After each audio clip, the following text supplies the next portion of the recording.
The white world turned and fell away. For a moment, it was as if he were inside the weirwood, gazing out through carved red eyes as a dying man twitched feebly on the ground, and a mad woman danced blind and bloody underneath the moon, weeping red tears and ripping at her clothes. Then both were gone, and he was rising, melting, his spirit borne on some cold wind. He was in the snow and in the clouds. He was a sparrow, a squirrel, an oak. A horned owl flew silently between the trees, hunting a hare. Veramir was inside the owl, inside the hare, inside the trees. Deep below the frozen ground, earthworms burrowed blindly in the dark, and he was them as well. I am the wood, and everything that's in it, he thought.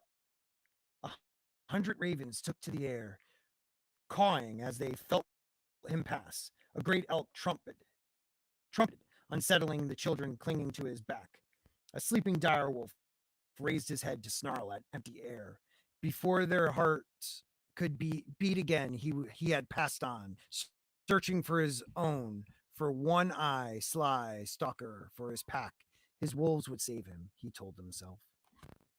Hello, everybody, and welcome to Sporking News Podcast. My name is Scott, and this is our We Still Do Not Have a Name podcast for Winter Prediction. We really need to think of a name, guys. I don't know. But first, let me introduce my guests. We have first Christy. Christy, according to Christy, how are you? Good. How are you? Fantastic. We also have Stig Kenobi. Stig, how are you? Quite well. Just ate, and things are good. It smelled delicious. It really did. Yeah. Yeah. Scott, you know you're crackling, right? No, I was not. Well, it started just as you began to read. Why I'm not, is that not kidding. happening? I don't know. Is it when you guys mute, I crackle? No. You know what? I'm angry now. I need to listen to this. Hold, please. Next time I'll read it, okay? Oh my God. I think it's when you guys mute, I crackle. Maybe I shouldn't have you guys muting. I don't know, but you were crackling afterwards as well. Yeah. I am sad right now, people. I am sad. But I am going to take myself off, and you can see the beauty that is me crying because I keep crackling when I read these great openings. That's why I'm making short. That was only like a minute or two, I think. I'd like to say hello to the chat real quick. We got Bear Nerd Fun saying howdy doody. We have Final Death Star saying hey Bear, hey. We have, is it Kathia Star? I always screw your name. Kathia Star. Thank you, Kathia. One of my friends from one of the DMs. We have that, according to Christy, who didn't tell me quick enough that I was crackling. And Sunny Frank, thank you for showing up. Hopefully we'll see a couple other people while we're in here. Oh, you guys did write it. We wrote it in the private chat. I was so into what I was reading. I was just so like, you know what? Stay where you are, okay? Don't move. Sorry, everybody, but I'm rereading that part, just a little bit of it. Tell me if I start to crackle. If you start to crackle, I'm going to laugh. Me too. I'm going to freak out if it happens. The white world turned and fell away. For a moment, it was as if he were inside the weirwood, gazing out through carved red eyes as he was dying. A dying man twitched feebly on the ground, and a mad woman danced blind and bloody underneath the moon. I can't even read. Was that all right? Was I? No, you didn't crackle at all. Yeah. All right. For now on, don't mute, I guess, because okay. I crackle when you guys mute. I muted when you read now, and it didn't do anything. Thank you, Bear. I didn't mute. To be honest, I was hoping it would crackle. Me too. That's awesome. Thank you, Bear Nerd Fun. Crackle, snap, pop. That is the truth, my man. That is the truth.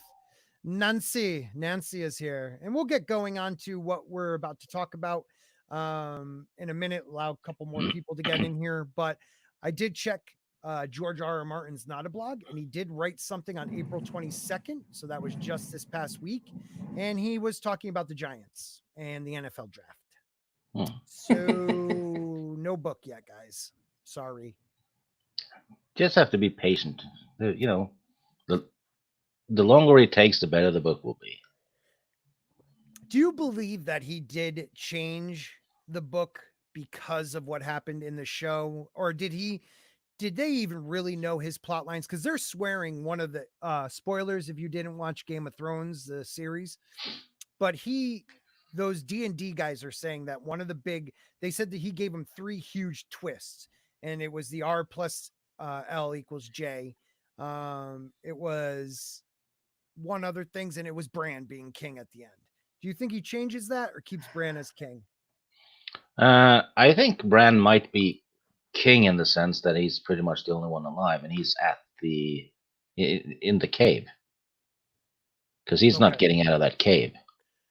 Well, that I thought the same thing, but I heard that in an interview, Martin says no, he will come out of the cave. Now he never said how. So Exactly. warging, things of that nature. I think Hodor is done. I think he's taken Hodor, Hodor, yeah. and he's just going to use him as his shell, as his body to be that knight he always wanted to be. Yeah, and Bloodraven told Bran he would fly, so I think it's intended for him to morph into a dragon. Right. Now, I always thought it was the dragon too, and then I was like, well, maybe he meant the crows, like fly like a crow Mhm. or a raven or something like that. If you guys did catch the crack, snap, crackle, and pop, I just want to put this up real quick because I love that. Hells to the yes, he changed it because of the show. I lost my train of thought because of that because it was hilarious. But I just think because of the show, I think he held back on finishing the book to see where this show went because he stopped writing on the show, I think, after season 6. No, Or season 4. So yeah, season 4. After season 4, they decided they didn't need him anymore, and You- there were disagreements, and that's when you- the show started going to shit. Yeah. You saw my comment, Scott. I mean, it's hard. I hate Bran in the books or Bran in the show. That is my least favorite effing character in the show. And Right. when he became king, I was so pissed. I mean, Right. but Right. in the books, it's hard not to. I said it. I didn't like him in the books, but then I go back. I actually like him in the books somewhat. But the Yeah. show just, I mean, it puts you off. But Yeah, it's because he's a lot younger in the books, yeah, but in the show he's like 4 or 5 years older, but they still keep his dialogue, which is written Right. for a very younger character. mm-hmm. Right. I think, well, what I did a quick video on the topic we're going to be talking about tonight, which is the Children of the Forest. And I said that, in the book, Bran is an unreliable narrator because he doesn't understand some of the nuances of people, the sarcasm, people trying to use him. I mean, look at Game of Thrones when he is looking through the ring. He thinks they're wrestling Jaime and Cersei. He doesn't know that they're having sex, and that's why he's about to die, or try to be killed. Like he sees everything as a child. Maybe they were wrestling, and the show got it wrong. It's like the big secret. They just wrestle. Do that wrestling. God damn it. Yeah, they wrestle, I guess. But I think in the books, Bran is, well, look, first off, in the show, they really missed a couple valuable things they could have done with Bran. They wasted that character. He became the Bran 3000, just, you didn't get anything from him. You got nothing from him. He said he couldn't be a lord in one scene, but in the next scene, in the next episode, he's like, why did you think I came all this way? Oh, yeah. Sorry, didn't mean to interrupt. No, you're But gonna interrupt me anytime. why do you think I came all this way? And you have the pan shot that they have from Tyrion at the end of episode 6, and then they show Bran that, and Yeah. I could go on and on. No, go on, please. Take your time. It's just that.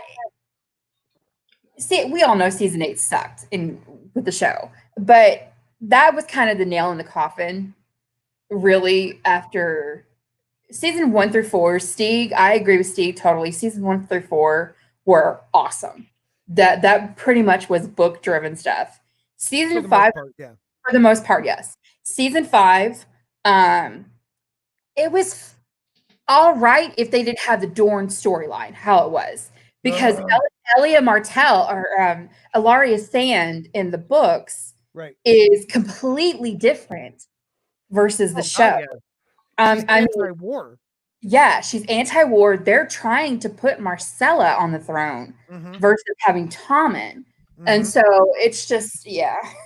Well, yeah, I mean, and the show was, well, everyone in Dorne on the show, every nobleman, every royal piece of royalty, were okay for some reason that basically a prostitute killed the prince and sat down and ruled. Right, and a bunch of bastards took over. Yeah, they were fine with that. We didn't need to know anything more. D&D said it was because the show needed more feminism. Oh, Jesus. Okay, I will admit, in season 2 or season 7, episode 2, when you see Olenna, you see the Sand Snakes and Ilaria and Yara and Daenerys all in that war room talking. I have to admit that looks pretty fucking cool. I mean, as a woman seeing that looks pretty fucking cool. But then badass women, a group of badass women who, yes, but that's it. And there's already badass women in the books. So yeah. Right. They looked like cosplayers trying to play with plastic weapons in the parking lot. Right.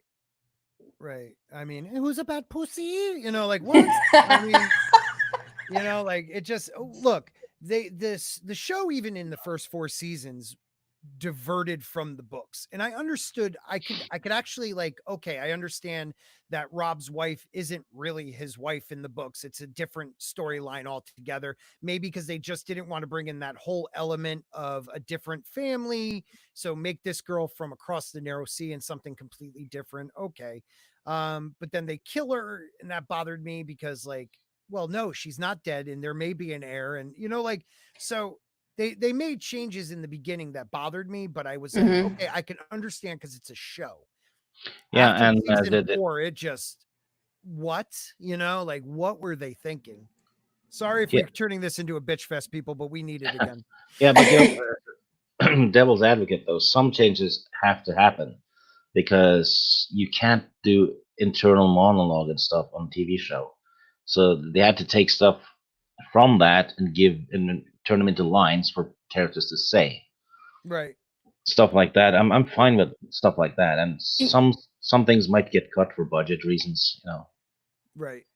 Can I just cut in real quick? Our good friend Cooking with Ruthie is in the chat. It's the first time I've seen her in one of my chats in so long, and I'm so happy to see her. She has a new YouTube channel. I don't think she has any cooking stuff up yet, but she does have her intro up. So please, if you can, follow Cooking with Ruthie, and she will probably blow right past us in less than a few weeks because everybody loves her. So drop her link in the chat. I'm doing that right now. Thanks. Go ahead, Stig. Make sure you're never a guest on our cooking show because you'd get roasted. Dun dun dun dun. Dun dun dun. Fucking Stig. So I mean, just to bitch a couple more minutes about the show. They wasted. So what I feel like is they wasted Bloodraven, of course. They wasted Bran. They wasted that whole storyline. I mean, we're not even going to get into Euron and Dorne and, Arya's storyline and, the destruction of Sansa's storyline. And I mean, Stannis. Stannis and the time traveling, how they could just jump from place to place like it was nothing. You know, it took them like 4 episodes to get down to King's Landing from the north, but like in half an episode, they went from the Erie to the north, and it's just outstanding. Yeah. I forget what live stream I heard it in, but they called that the Westeros Express. That's where awesome. Yeah, I mean, Varys though he wins. He went from I think it was Marine Yep. to Dorne, Right. and then back to Marine again, and then halfway back again in one episode. Right. A close second, though. A close second is going from running from from above the wall, Gendry running to the wall, then sending a bird to Dragonstone, almost on the completely south end compared to where the wall is of Westeros, and then flying her dragons back, and it took like a half an afternoon. Yeah, and You know, she also found them right away. Right. Right. So yeah, there was a lot of mistakes. I mean, they made mistakes with not following the, you know, in one season there's trees outside of the Red Keep and why am I forgetting that town? Oh my god. King's Landing. King's Landing. Landing. And in the final season it's like a barren desert. Yeah. No, it's like it's completely different. Yeah. Yep. The end of season 7, where it's starting to snow and stuff like that, and then you see Jaime is riding off to do the right thing, where he's trying to better himself, which they completely fucked that up. Pardon my French. In season 8, and it's snowing, and then episode 4. I mean, like you said, Right. I mean. Wow. So we have another monster says, so they unlocked the fast travel. Yeah. And then Kenneth Cook said, wasn't it Nerdrotic that called it the Westeros Express? Maybe. Very good question, and you never know, he might pop in one of these. He has taken a gander at liking the if you don't know, Gary's a huge fan of the world of A Song of Ice and Fire. He's like us. He read the books multiple times, does research on all the, you know, other book series like World of Ice, or I'm sorry, the World of Ice and Fire, and the new, you know, Fire and Blood. So hopefully he'll find some time and be able to get on here one of these nights. Guys, if you haven't, please subscribe so you'll be able to get a notification for the book club on. Why am I still behind this? May 11th. Notification for the book club on May 11th. We are having a book club. We are doing chapters 1 through 20 in A Game of Thrones. I know, even though it is lockdown with kids home and teaching and some people still working, and not everyone has the time to read the full Game of Thrones. So if you want to get the audio book or reread it, but we're doing chapters 1 through 20. Hopefully that lines up well. Yeah, someone should have mentioned that to me earlier, because when I heard book club, book 1, I already read the book again. I just figured, well, I should make sure I'm, you know, I'll stay ahead of the curve. So I read the first 2 books, and then I hear, oh, it's just the first 20 chapters. Right. And I'm like, damn it, I can't tell them apart.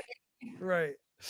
So Ruthie, if you don't know the book series, it was a show too, but you can find the audiobooks places, but it's A Game of Thrones the book. So if you want to listen to that, maybe get Audible or find it somewhere else. And you can listen to the first, you know, X amount of chapters 1 through 20 with the prologue. Make sure you read the prologue, because that's very important, I believe. Oh yeah. Yes, it is. To listen in, but even if you don't know, we're here to teach people. So let's jump into our topic at hand. So we've been staying up north. Last week we talked pretty much mostly about the wall, and when we were talking about the wall, we were talking about the Night Fort. The Night Fort was the first castle on the wall. The Night Fort, I always found it interesting. We talked about the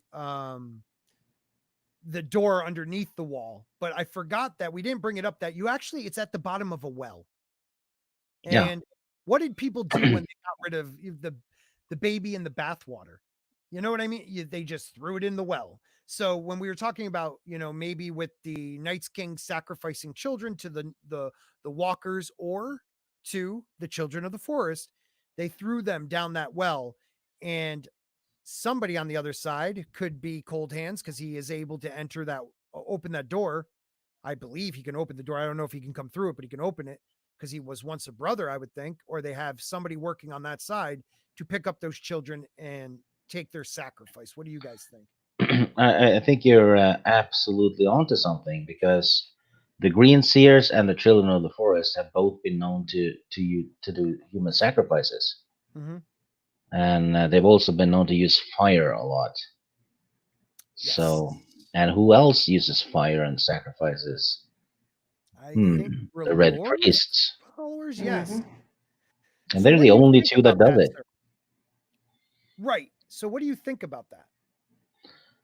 I think the Night King served as Craster's predecessor, Okay.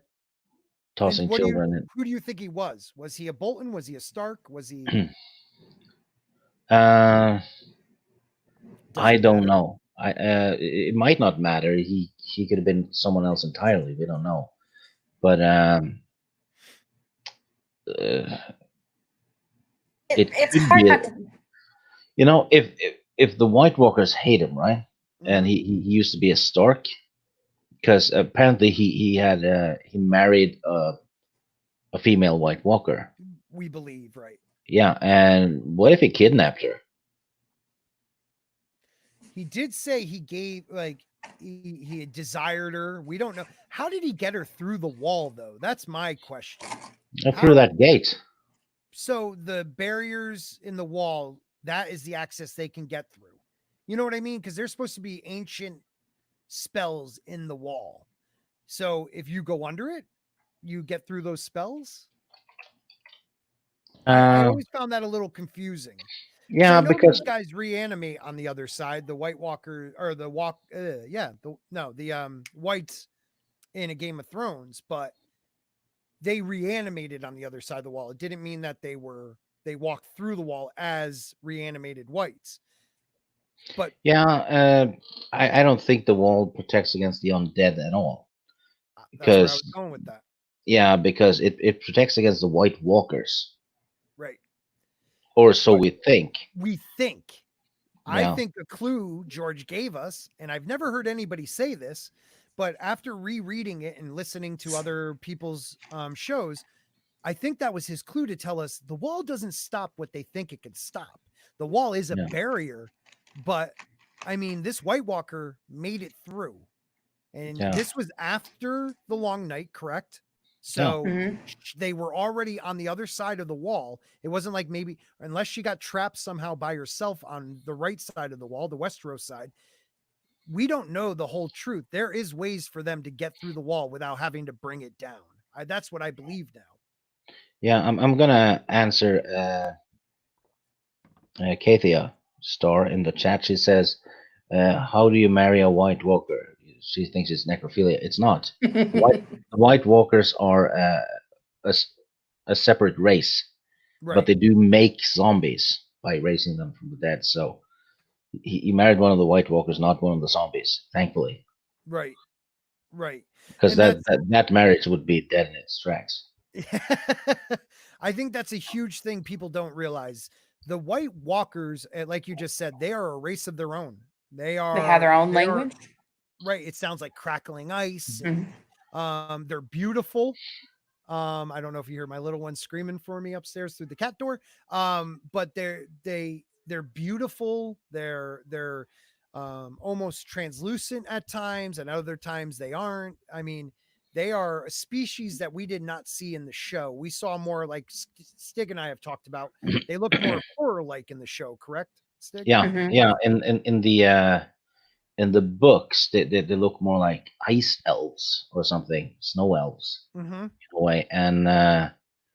And George Martin said they are a species, they're a race, they're not like a construct or anything. And when Leaf talks to Bran about how the children of the forest fled north, she says that they fled north with the giants and the other races. And the word other, I think, is a Oh, little hint right there. The others, right? okay. Okay, Yeah. that makes sense. I didn't think of that. So we've only seen the giants and children of the forest. So who are these other races? There's only Mhm. one left, the White Walkers. Right. You're absolutely right. And then we have Sonny Frank saying, how did the two whites get south of the wall to attack Lord Commander Mormont? Well, Because they the found dead, bodies. Go ahead. well, it's because the dead can go through. It's just the White Walkers can't. And the show screwed that up. Oh, yes, they did.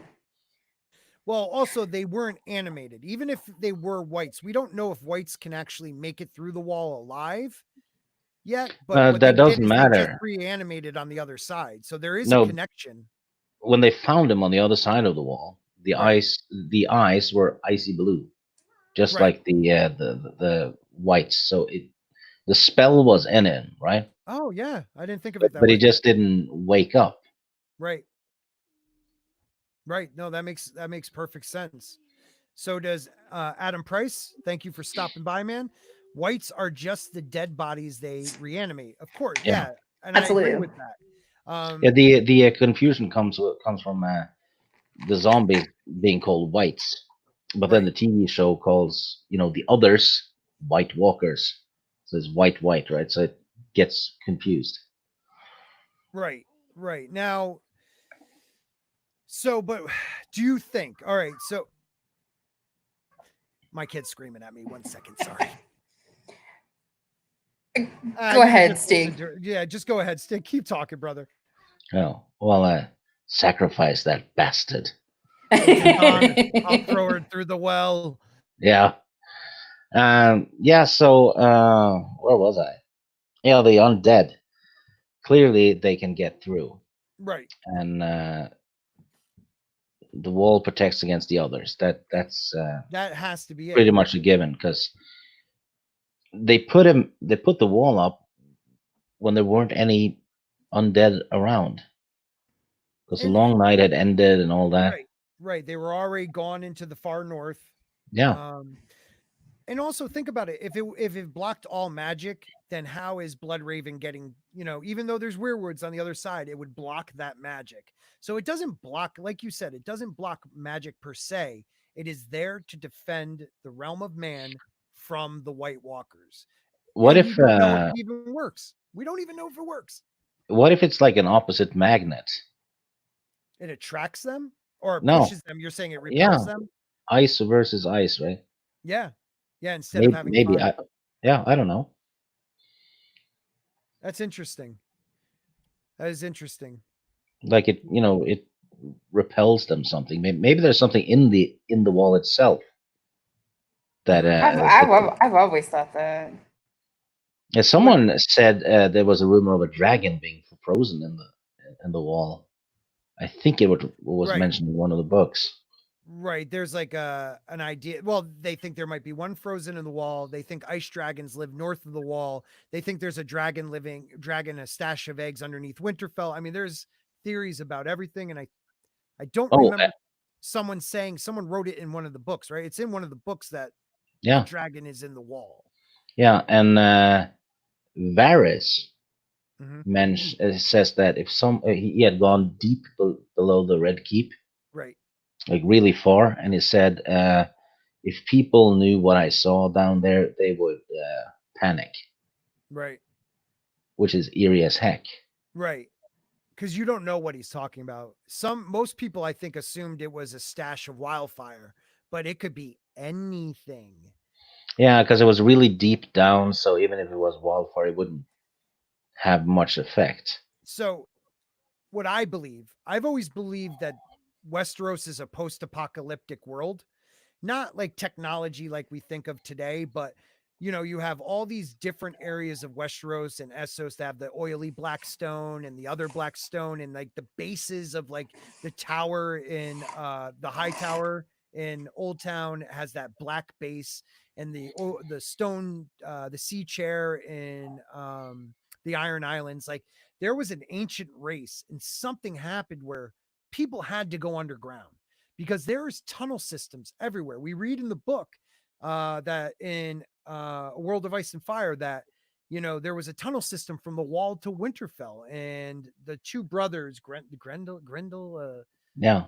they Uh, used it, Mhm. against different races Oh, of the men and and they ran into small creatures, right, right, which is probably children of the forest. right. Mhm. Well, don't forget. I mean, I read it. I read it last week. When and I probably won't be able to find it right now in the book, so I'll kind of paraphrase. But when Bran asked Leaf where they've been, she said, "We went into the stone. We went into the earth. We retreated down into the earth." But it doesn't say they just went into a cave. No, they. I think couple things with the children of the forest. I believe that they have tunnel systems everywhere. They can get to wherever they can get under the wall to different areas of maybe even to the Isle of Faces, maybe even to Essos. I mean, we have species over there that look eerily like children have been in their bloodline. There's one race that's really tall, but they have cat-like eyes, yellow cat-like eyes like the children, and like almost a weird brindling skin tone. You have the Jenga, the little guys who ride the zebras that are about yay, they're small like the children, but they have like these cone heads. Um, so the children they're everywhere. I don't know if you guys agree. Here's And the here. Oh, sorry. all I was going to say is it's hard not to think that they're not somewhat like intermingling. I mean, like maybe getting together with each other and just having babies and going out and stuff like that. So absolutely, but so yeah, that's what I was going to say. Real quick before you go, Stig, I just want to say hello to Nerd Cookies, the Gilk Man, to Subhuman 84, to Daniel Vides coming back. Hey brother, how you doing? And we'll get to some of your comments in a minute after Stig talks. Go ahead, Stig. Something struck me that Varys, he has like a network of children's as as spies. Mm-hmm. How do we know that he doesn't have children of the forest as spies as well? Because he Mm-hmm. keeps saying, he calls them his little birds and they sing to him. Well, that's how the children of the forest communicated back in the day. They sang. Right. Right. The singers. I mean, even Yeah. when the old tongue they sang to it. Wow. That's how they passed down their tradition in song. Yeah. But And I thought Varys hated magic. Well, that's what he tells us. on the show, I'm not well, No, he does in yeah. the book. But Yeah, that's what he he hates tells blood us. magic at least. Because of Oh what happened yeah. to his, Let me say this about Varys, and I was gonna leave this for another episode, but Varys to me might be a faceless man. Everyone says, oh, maybe he's a merman. Oh, maybe he's a Targaryen. He says he's a mummer, and he used to act, and that's why he can disguise himself. But in a Game of Thrones, when he's in the black cells with Ned doesn't even know it's him until he's like in his face telling him like pretty much it's me. He thinks he's that jailer who has been running the black cells for quite a while. So Varys has been acting like this person on and off, and no one realized it was Varys after looking at him a little bit. I have a feeling he's more than what we think. also there's a connection between the children of the forest and the faceless man. There's a whole long blog about it, which seems very spot on, but I can't remember what was in it. Well, I know, you have. So we know that the faceless men started in we believe they started in the under the volcanoes in Valeria. Okay. In the ground. Right, in the ground, in the earth, in tunnels, deep tunnels into the earth. And one of the slaves was praying for death because he was just getting worked and beaten by the slaver. And when Arya asks about it, did the first faceless man kill the slaver? No, he killed the slave, gave him the freedom of death, because the children believe after death they become one with the world, with nature. So to them, that's freedom. Also, the faceless men believe in the many-faced God. Yes. And who else has many faces? The weirwood. the weirwood. Trees. Exactly. There Yeah. is a part in a Game of Thrones, and I'm so glad you just said that. When Ned is cleaning his Catelyn 2, I think, or Catelyn 1, when Ned is cleaning his sword in front of the next to the weirwood in front of the pool, she says, she's she's a Tully from River Run who believes in the seventh, but Ned believes in the old god, the many-faced god. So right there, it said like 3 terms. I'm gonna have to find this where it pretty much lined up the children of the forest, the faceless men, like perfectly by one sentence from Catelyn in the second book or second. Oh! Their motto: "All men must die." Right. Don't you think that's how the children feel? Yep. Mm-hmm. Exactly. So let me read this real quick. In the book, is there any place where they describe what happens to be he male children of of Craster? The show was just using as an excuse for making White Walkers. He does leave his children as sacrifice to the great other. We have never actually seen them in the book snatch up the kid and take him. No, and we have No. no clue what happens. Right. A lot of people do call the White Walkers the sons of Craster, though. And if we go back to what Stig was talking about a little bit ago, the Night's King making, child sacrifices, and a lot of people believe that first night where a lord can sleep with the wife of any new married couple, and if he impregnates her, that bastard was actually given to the Night's King and sacrificed. Um, we believe that all these children, there's just been a line of people that have been sacrificing these children to the others. And some people believe that the others are coming back because they're not getting their quota of kids. I don't know if that's true or not. No, it's because one of the big winters are coming, so Right. it's cold enough for them to go further south. And I think it was Usha who said the others had been hibernating basically, and now they're awake. Right. So it's like they hibernate during summer rather than winter, right? Right. That makes sense. So, Christy, what do you think about the children? Think about what? What do you think about the children? What do you think they are doing? I think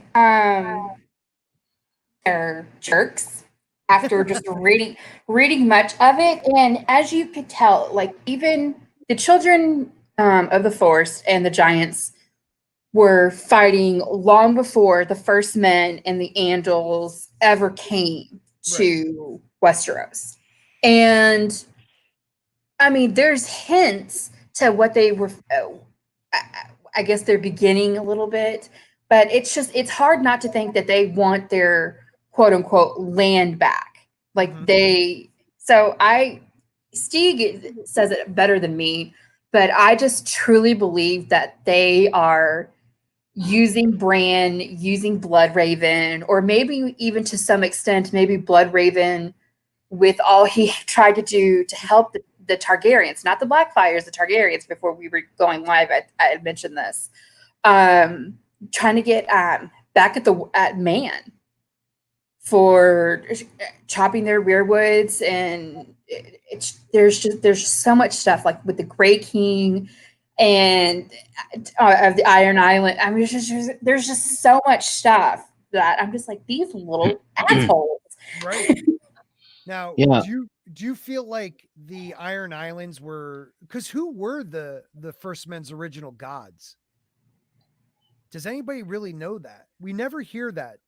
And I always wonder if the Iron Island people that stayed with their sea god, with the drowned god, Mm-hmm. left Westeros because they did not want to become part of what was happening with the children, where the pact came into play. So to give up your god and start praying to a god that you were just chopping down recently, and the children were killing your people by the thousands. I mean, the hammer, the hammer of water, or whatever with the destruction of the. I'm sorry, so much is going on upstairs right now. Of Dorne, that must have killed a lot of people coming over that land bridge. So, the children hated men, like you're saying. How now do they want to save men? I just don't see why that would be in their best interest. Well, isn't the history repeating though? All of a sudden, um, humans are starting to believe in a brand new god, which is the Lord of Light. Kind of like what happened with the. If you look at what we know, the Green Seers were supposed to be generals, basically, for the Children of the Forest. Mm-hmm. So they're basically warrior priests in a way. And the Green Seers and the Children of the Forest used the Hammer of Waters to smash the arm of Dorne. Mm-hmm. I don't think they did that to kill humans. I think they did it to prevent humans from crossing again, because that was a solid landmass. So they destroyed basically the land bridge, right? But then Was later, that? Sorry. and it's said that it was dark magic that did it, Mm-hmm. and then that pact happened, and later on the Andals show up because they have boats. That was my question was going to be. I was like, well, who? The first men didn't have the boats. It was the Andals that had the boats, correct? Yeah, I think so, because the first men crossed over the arm of Dorne. Uh-huh. Then the Children of the Forest get slaughtered, and the Green Seers become less and less, and the Andals are chopping down the trees. Mm-hmm. So they seem to have tried the same trick again at the neck, because they tried to flood the neck, and they only managed to create a, or rather they tried to smash the neck, right? Mm-hmm. But it wasn't that effective, so it just flooded the land and created a swamp. Mm-hmm. Because there were less of them, like less magic. Yeah. I mean, because you have because that's like with House Reed with the Chronic Man and just like Bogman, and that's when. Do you think that the children would be in the neck area? No, I think that's where they tried to stop the invasion of man at the neck, like they tried to do in Dorne, right? But it didn't work. So afterwards, they set up the wall. Mm. So that's their third attempt. Well, and real quick on that, Stig, I wanted to ask you why you're talking about that. Do you think that the neck and Dorne were done separately or at the same time? Because they don't separately. Well, they don't distinguish that in the book. I think I saw somewhere that it did. The neck happened later, much later. Okay, when I was I just went over A World of Ice and Fire, they say them at the same time. So I've been wondering that. So I'm glad you think that too, because I would think that would be their second attempt. Like I don't think it would happen at the same time. So sorry to interrupt you, but I really wanted to ask you that question. Yeah, and then the wall is the third attempt, which was after the long night failed. Mm. Wow, that's an interesting one to think of it as their third attempt. Yeah, and they tried to. I'm pretty sure. Well, I'm 99% sure the Children of the Forest were involved with the long night, sending the White Walkers south to kill humans, right? Right. But it didn't work because they only had ice. But now they have ice and fire through the dragons. Right. So try again, right? No, I hear you on that, man. So Dan Fide says, R.I.P. Jojen. We pretty much believe that too.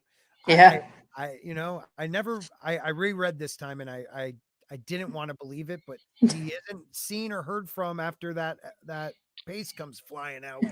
Jojen paste. Yeah. If you pay attention to the chapter, I think it's right before when Bran is looking out at the sky. Right. The language used, it says lightning cuts the sky and slashes the darkness and stuff. It's all about cutting and slashing. Killing Jojen, huh? Yeah, that's when Jojen is being killed. It's like his job was done. yeah, it's like you can almost see flashes of what's happening with him, right? Right. Ask you guys about this also. Uh, oh my god, I thought what just happened? But it's so random that the Reeds had such a strong connection with the children of the forest. You think there might be blood ties there? I do. I don't know about you guys, but I do.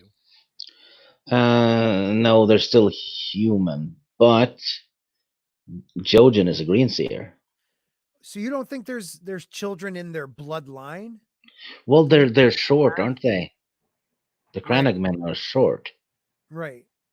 Could be, but that would mean someone had a baby with a child. That's not. Well, if well, right. If well, there's another question I have about that, but I want Daniel, if you remember, because there is something where they explain a little, like they leave that in there, that little bit of it could have happened in the books. I don't know if you remember where it happened, but I do remember that. My question is, so I've been thinking that the children have been planning this for quite some time. Okay. The children, I'm back. The children have been planning their attack on man for a long time now. And they have been look at the Witch of High Hearth, or yeah, she was involved. She's the ghost of Harrenhal, I think, too. She's the little woods witch that came with Jenny of Oldstone, right? So Mhm. she is the one that gave the prophecy that Azor Ahai would be born to the line of oh god, I'm blanking. Jesus. Ares and Aries and Riella. Riella. Thank you. I couldn't think of her name. Ares and Riella. Now, one, Egg was not that deep into prophecy until a little later into his reign. He just thought having dragons would bring back all this, it would bring back the power of the Targaryens. People wouldn't be stopping him from trying to do his reforms and rebellions and this and the nine penny kings or whatever that was, the monstrous our little bro, the monstrous with his little head on his shoulder. Melee's the monstrous. Yeah, I love having you here because I can never remember names. But so she, I mean, when you describe her, she looks like she could be part children of the forest. Now she's prophetic. She's been doing it since then. But if it wasn't for her making that prophecy, um, King Ares and Riella would have been married to two different people and probably happy. Mhm. That Oh, brought. Go ahead. something struck me uh, when you mentioned uh, the Reeds and the Cranach men and all those were maybe related to the Children of the Forest. Mm-hmm.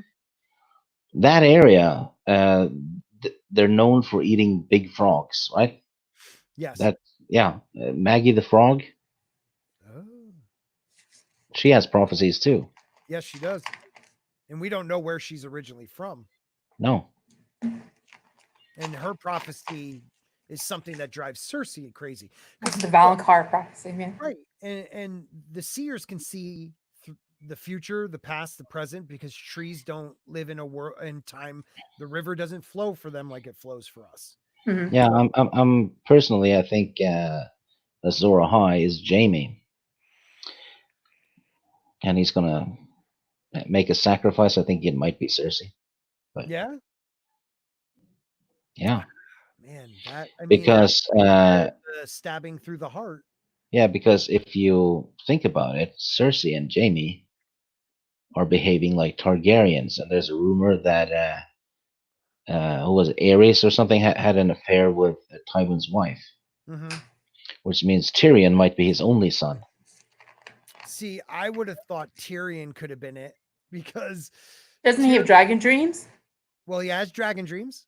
Yes, he does. That's why some people believe he is a Targaryen, because Ares had wanted to marry um, Tyrion's wife, Joanna. Joanna Lannister. That's who he wanted to marry first. You are awesome. Uh, so a lot of people think he raped her one night. Now, and that's one of the reasons they had a falling out. Also, him embarrassing Tywin, but Tyrion has killed his father, so he killed a lion through the heart of a lion. He killed the love of his life, Shay. I'm trying to figure out the water one, like him tempering his anger and his power through these different things. I mean, in a way, you know, he was born in the death of his mother, so there was tears. I'm guessing there was probably smoke. He's been reborn a few different times. So, you know, through losing, you know, becoming the hand, then losing that, then becoming, you know, a runaway murderer. You know, he's been through so much. Why couldn't he be the Azor Ahai? He's tempered through the lion. You know, maybe the tears he was crying for Shay were the tears he tempered in water. You know, and now he'll have to sacrifice his love. That could be Penny if she's not a faceless man. Well, I'll make a case for Jamie though, because Azor Ahai is supposed to be the savior of all mankind. Right. Jamie's already done that when he killed the Mad King and saved King's Landing. Mm-hmm. He saved good people, bad people, anyone. Daenerys, for example, would not sacrifice a damn thing to save a slaver. Right. Yeah. But Jamie did. He's already done it. And I'm a firm believer of the Ragnarok theory, and that means Jamie is Tyr, Right. the one-handed god of war, also called the champion of mankind. Oof. Dude, those line up so well. Yeah, it does. It does. And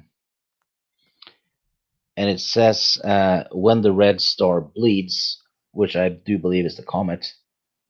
Right, the comet is in book 2, which is where Jamie basically gets reborn in the bathhouse. Mm-hmm. He comes clean about what he's done, and he's not the same person after that. And that's smoke and salt, right? Because Right. he's sweating and Yeah. Right. Can I just read a couple of these really quick, Stig? Because some of them are about you and they're hilarious. And Sonny, let me know if I sound a little bit loud. I've never been told I'm quiet, so that's funny. So we have Jamie, and I'm going to jump to her next one. No, that's not. No, it's Jamie. Jamie? Yeah. What a fresh hell, Stig, clutching my pearls, fainting on the couch. That's how I see that one. We have this one though, and another monster says the marshes that the reeds inhabit is where that they failed that enchantment like they did in Dorne. So they could have been there, but I always thought, okay, so the first time they sunk Dorne, they were on the Isles of Faces to do that. So I'm guessing they weren't there to do the other one because they would have to be on the other side of that. They would have to be north of the marshlands. Yeah, and that's a hell of a range for their magic too. Yeah. Yeah. Woof. I can't wait to see the Isle of Faces. And then we have another one from Daniel Vides. And isn't it the same witch helping the Brotherhood without banners? Yes, it is. That would R'hllor to that would tie R'hllor to the children. Oh, I didn't think of it that way. You have the Red Priest of R'hllor, and now you have Lady Stoneheart, and that Wood Witch has been helping them prior to her getting there. We haven't heard it since, but that's the Wood Witch that they play a song for, Jenny's song, and she gives them prophecy. You know, I didn't think of it that way. Yeah, and the only ones we know that has dealt with visions of the future and the past are the Children of the Forest and the Red Priests. Right. This is a good one too. So many red herrings. I agree with that, my dudes. I don't think there is any way to tell beforehand. Prophecy is a tricky business and not all of them turn out to be real.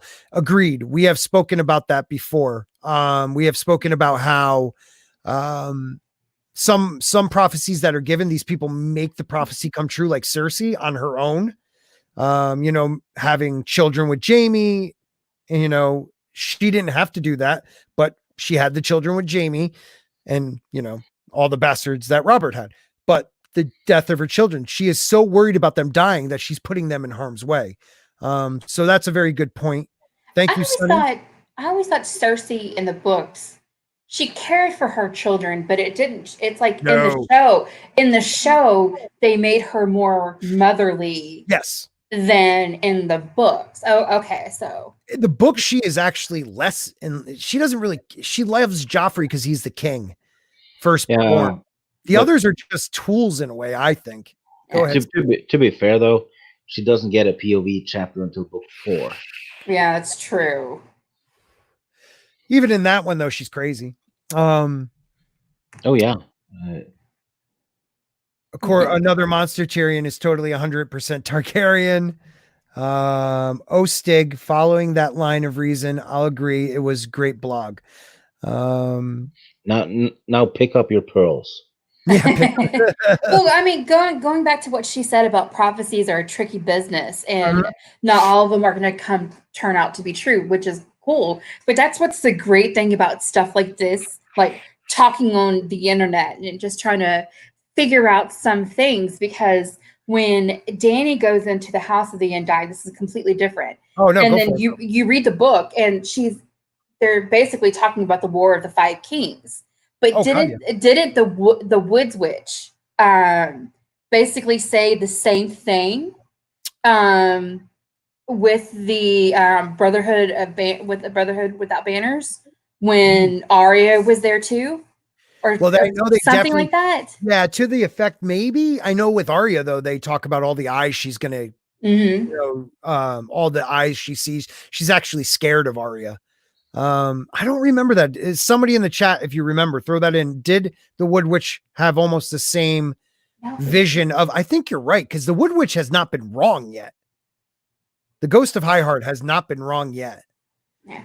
You don't have quit eating the pasta. I'm sorry. You're still a nipple, right? You are still a nipple.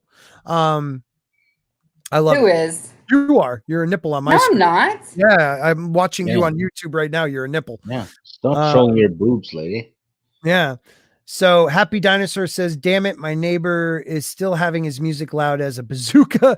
I'll have to film my review on Tuesday. All right, brother. Cersei is on one, I'm guessing is one of his favorite characters. Did you know that? No, I didn't. I met George. Oh, really? A nice guy. I would have loved to met George. Dinner call. Have a great stream. Thank you, Lorena. And yeah, she saw the red wedding. You're right. She did see the red wedding. You're absolutely right. So here's something that always bothered me though. She sees Stannis, and he's wearing a shadow of a crown. I'm wondering if that has to do with the shadow baby or it's something else. Or he doesn't actually get it. He's so close to the crown, it's a shadow, but he doesn't actually get it. Could be. Well, that means he wins at Winterfell. Right. Well, yeah. Or it was the Blackwater battle. I think he wins at Winterfell, but loses finally. You know, like he's so close to being the king, and he loses maybe to Aegon, maybe to Dany. I don't know. That's a good question. I love how these go. I love just bullshit. I should not put topics because I just want to talk about this stuff wherever we go. I hope. And I haven't said in the private. I haven't said the private chat. Come on, guys, let's get back on the topic. I know the children of the forest. So hard though, isn't it? It's so hard because I was really trying to get to one point before. So you have the Wood Witch giving prophecies. I believe that Rhaegar went and saw her because he always went to Harrenhal. Not Harrenhal. Summerhall. He played that Jenny song. You know, he played beautiful crying music.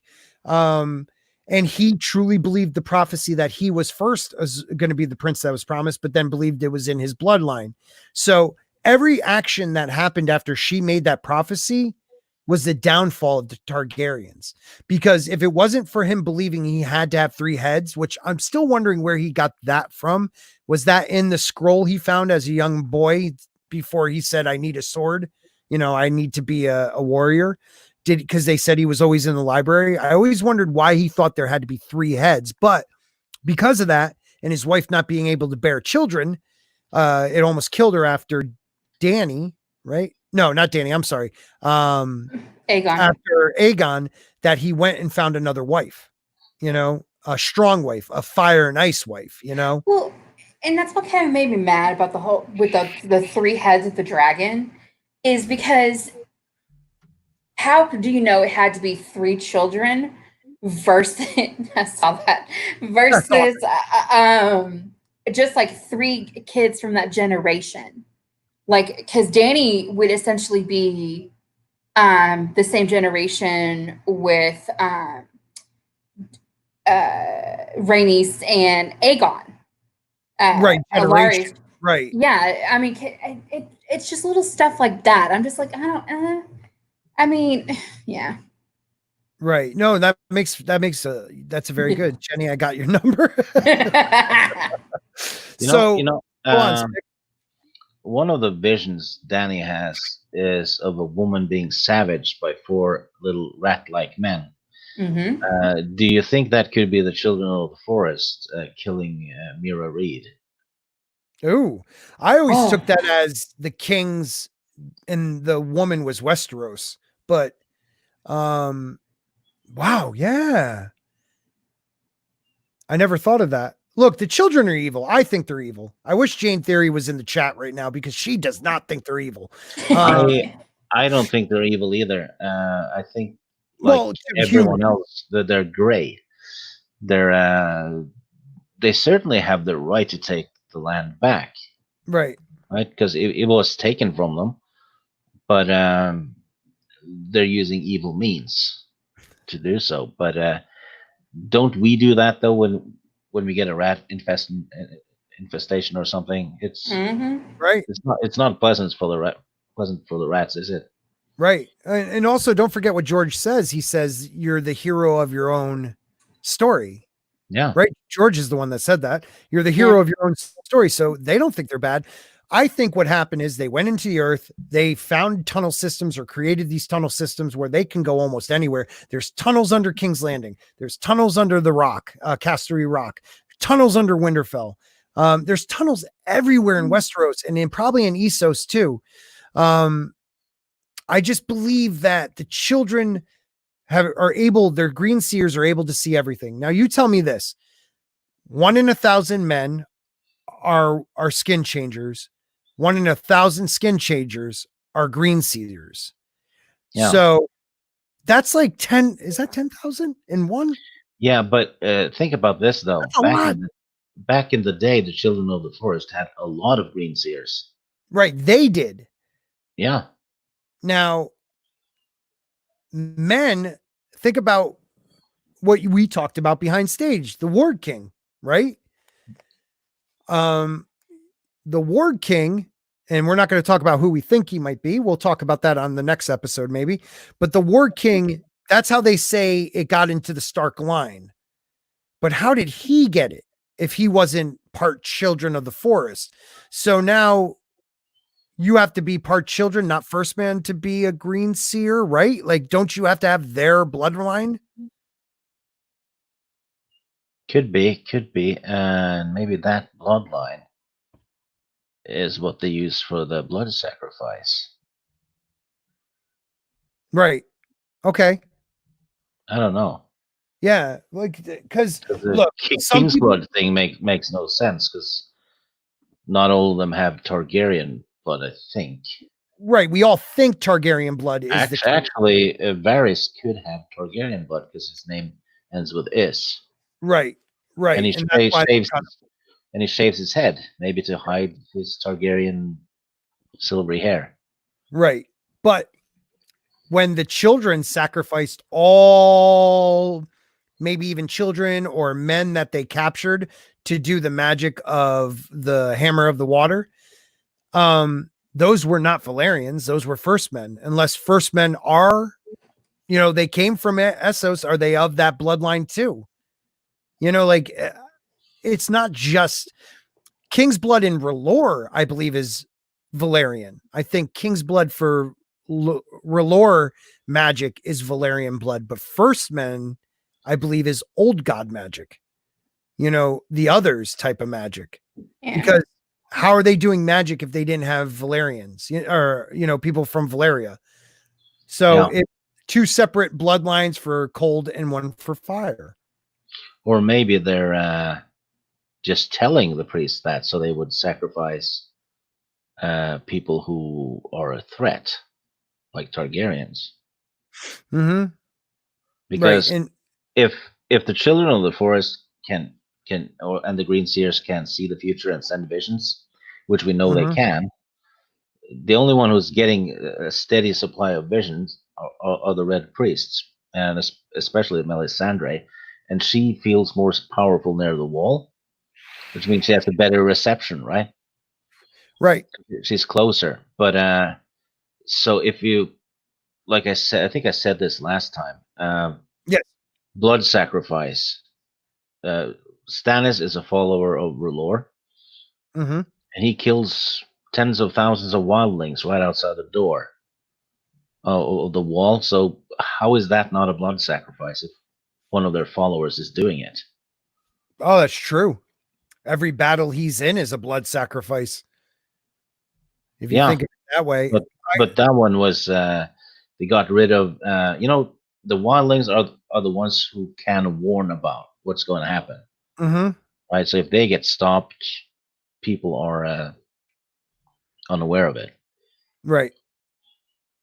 Right. So there's a lot of birds in one stroke with that one. No, there is. That's interesting. See, people in the chat keep saying the children are a force of nature, they're not good or evil. I disagree with that. I don't think that, like Stig was saying, I don't think they're evil. I think they believe they're doing the right thing for their people, but what helping men is the right thing for them? Like, you get Leaf saying, "Oh, it's the sunset of our lives," like it's a freaking 70s hit song or something. But still, why would they want to help men who almost destroyed them, destroyed the world that they lived in, battle and hurt the Westeros by chopping trees and making roads and all this stuff that they do? Why would they want to help them at all? I Yeah, just and chopping the trees could be murder by itself because apparently dead green seers could survive for a time in the weirwood trees. right, I'm guessing that happens with the children as well. right. Well, that's a question I had about the green seers, guys. And Christy, I'll ask you this question. Mhm. 1 in 1,000 are green or skin changers. 1 in 1,000 of those guys are green seers. So yes, there are quite a few green seers that are children already set up in their thrones. And then you have Bloodraven. So now you have Bran coming 100 years later or so. How did they know he would come at the right time? Did they see it? Like, everything Well, had to go. it's hard not to say that I guess they were searching because didn't like with his dreams that he has when he's in essentially a coma, because Mhm. didn't Bloodraven did try to do the same with Euron. That is a theory. So I mean I know so No, talk it's about it. it's I don't remember everything with Euron, but it's hard not to say like they didn't essentially plan or have like a brainstorming session, be like, Mm, how mhm. can we beat these guys or something like that. So as much as I think I love Jane, the children are evil. Jane's here. No. Oh, If oh, oh. she I talked to her a little bit. But she's like, I don't agree with you. And no, that's fine. Right, right, right. You know what? I like that because I don't know. Stig, do you know that theory that Euron was their first choice, and they made the mistake of thinking he was the next green seer, and that's why he talks about flying and when it fell through and he didn't get what he was supposed to get, he started hating the gods and did the things to his brother to prove that the gods couldn't hurt him back. Like that's a really we'll have to get into that theory when we go a little more south, which There, might be next there's week. a little thing I picked up on. Euron washes the deck of his ship with blood, Mm, which might, well, it's probably blood magic because he has a warlock. Or is it a red priest? I can't remember. He has a bunch of them. He has warlocks, red priests. He has his brother, who's a drowned god priest.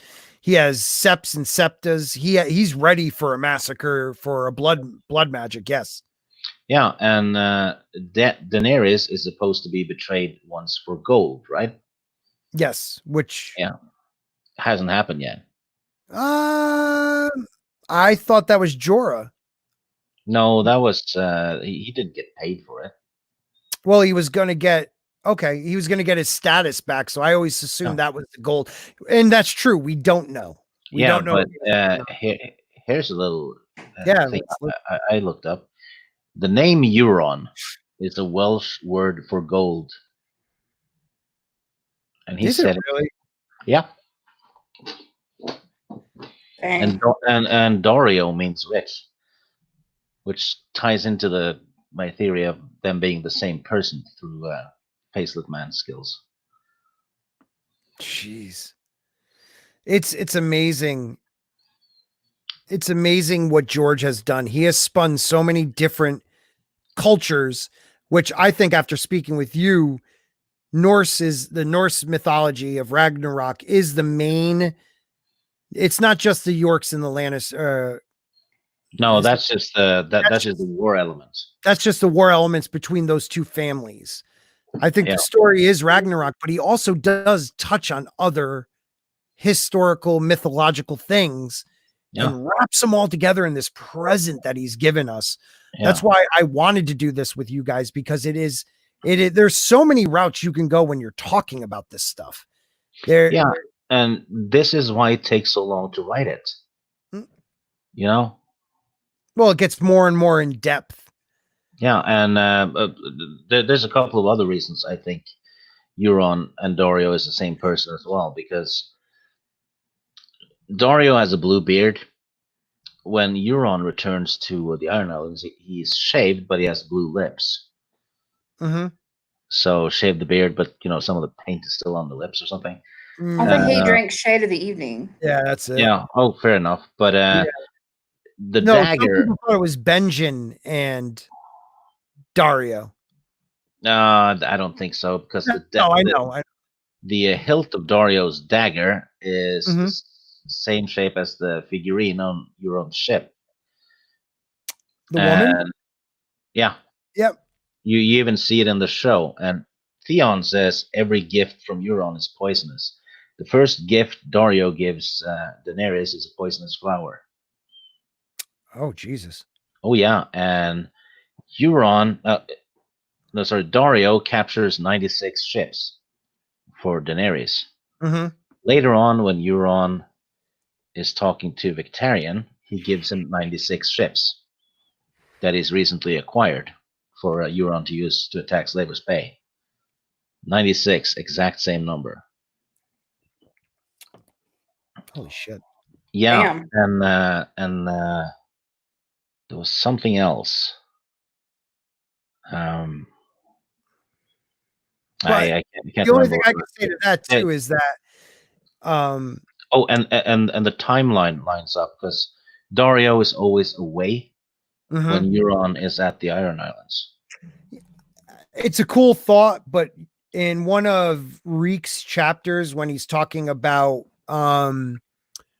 crow food, he talks about his obsidian eye being black, and it always reminds him of his uncle because he's seen that eye before.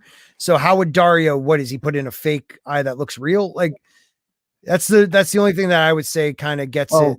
If he has Faceless Man skills, that's a different story. You're absolutely right. And he definitely hires him.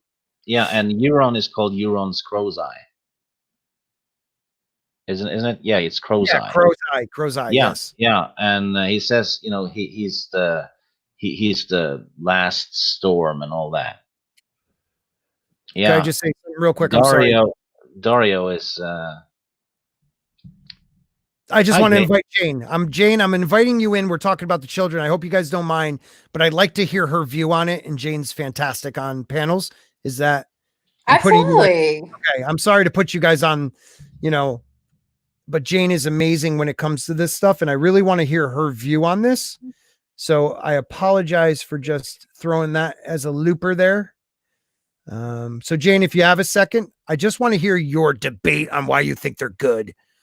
Well, before Daniel's comment about the only priest he doesn't have to sacrifice is old gods. Is that someone he doesn't have? Euron is someone that's the old gods. He doesn't have someone for the old gods. He's absolutely right. Okay. What do you think, Stig? Could he be getting someone? Getting what? So Euron on his ship has Drowned God, he has warlocks, he has septas, and he has septins. He has the Drowned God. He has almost every religion covered except for the old gods. He doesn't have someone to sacrifice that is an old god that we know of. Do you think he might try to get one? He's so far south. Who would he get? Maybe they think dragons are old gods. Huh. I don't know. Do you think he's thinking of the dragons as the old god? He doesn't need old gods because he's trying to get an old god. You know what I mean? Like, is Yeah. he trying to summon something of the old gods? Too early to tell. Right. I don't think we know enough, but I'm going to copy and paste something and put it in the chat. Please do, brother. In the group chat. Let's see. It'll be a long copy and paste, but go for it, man. So while he's doing that, going back to the children.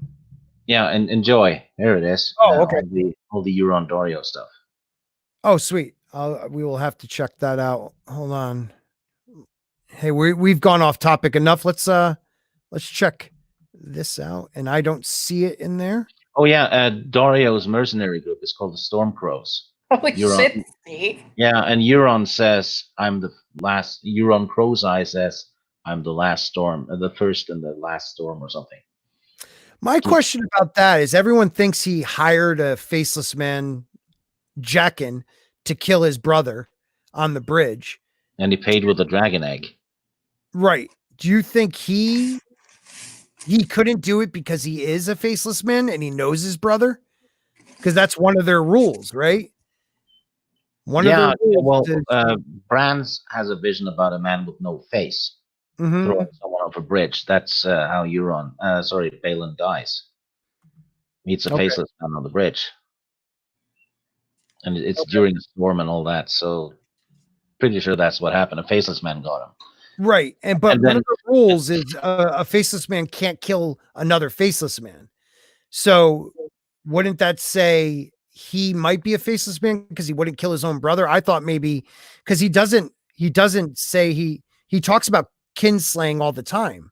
He killed his other two brothers. Yeah, so and maybe he didn't do it because he is one of them. Yeah, and who was it that said? Let's see.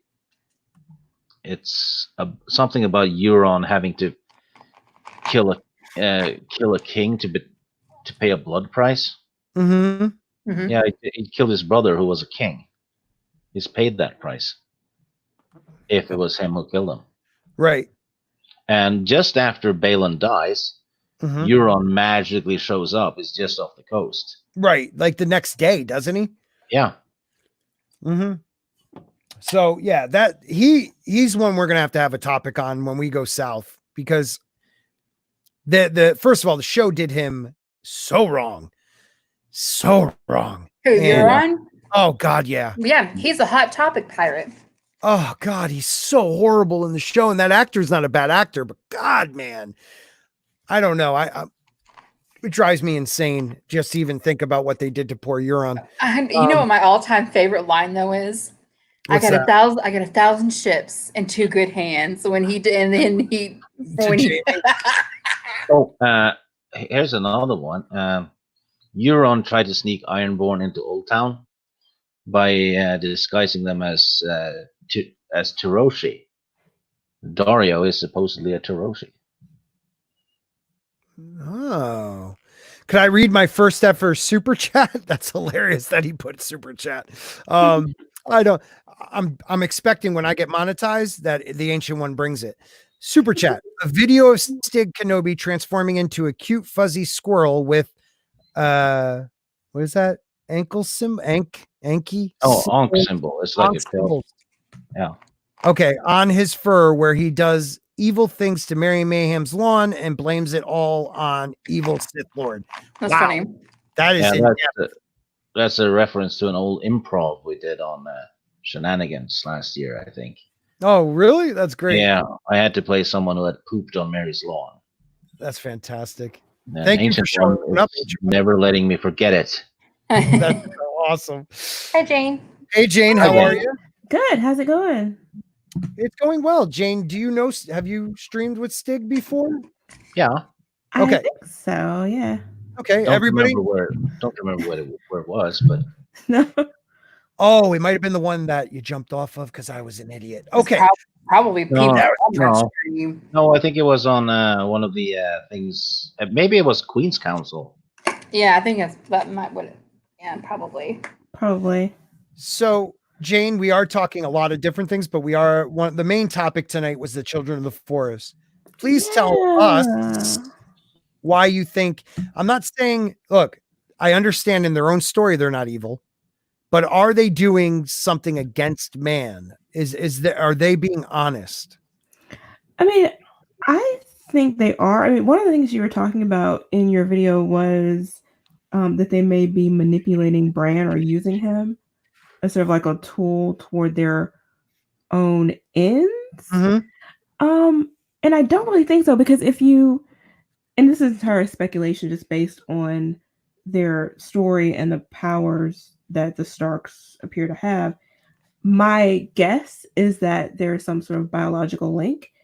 And if he is, a green seer or one of their more powerful seer type people of their bloodline, these are people who they respected, right? These are people who they feared them, they honored them. These would have been leaders in whatever type of social hierarchy that they had. So I don't think they look to Bran as a weapon.